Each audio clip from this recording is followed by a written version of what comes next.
celebration of AAPI heritage was first introduced into Congress in 1977. It was first introduced as AAPI Heritage Week but did not pass. However, in 1978, a nearly identical resolution was introduced and passed, which was signed into law by President Jimmy Carter in October of 1978. Over the next few decades, presidents passed annual proclamations for AAPI Heritage Week until in 1990, Congress passed a law expanding the observance to a month. Finally, in 1992, Congress passed a proclamation that every year the month of May was to be dedicated as Asian American Pacific Islander Heritage Month. May was chosen to be AAPI Heritage Month to commemorate the first Japanese immigrant into the United States on May 7, 1843, as well as mark the anniversary for the completion of the Transcontinental Railway on May 10, 1869, which was built by a majority Asian workforce. While conversations surrounding AAPI hate have become more common in recent months, it is important to learn about and to celebrate some of the incredible members of the Asian and Pacific Islander communities and their achievements. So we'll start with Amanda Ningguang.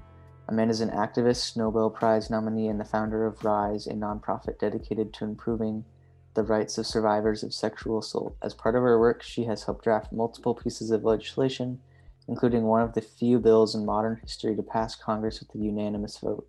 She has also been influential in bringing increased media awareness to the Stop Asian Hate campaign, encouraging people to stand as allies to Asian Americans and stand against white supremacy. Moving on, we have Riz Ahmed.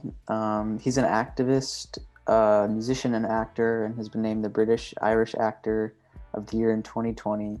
Ahmed recently starred in the film Sound of Metal, for which he was nominated for Oscar, Golden Globe, BAFTA, and SAG Awards.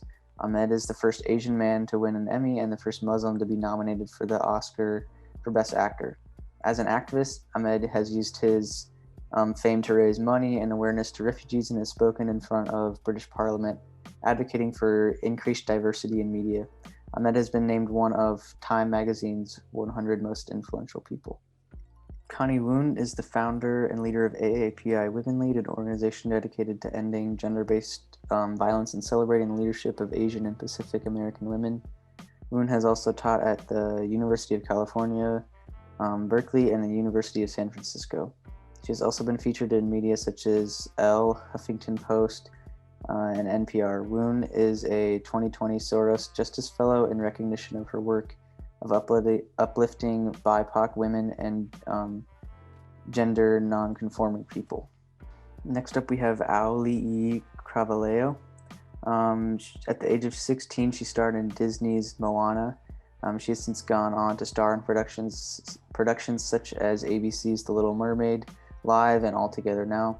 Although at first hesitant to audition for the role of Moana, she was encouraged to do so by a casting agent, and in doing so became the last person to audition for the role.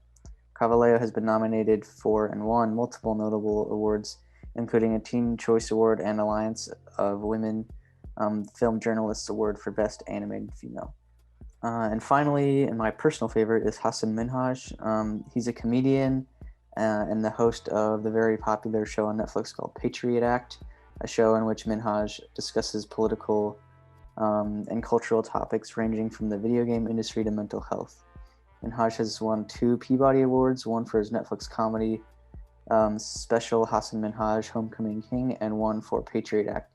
Minhaj has also testified to the U.S. House Committee on Financial Services, where he discussed the issue of student loan debt in the United States. Finally, I would just like to say that these are only a handful of AAPI creatives and activists. There are many more out there, and we encourage you to go explore a little bit and especially listen to activists.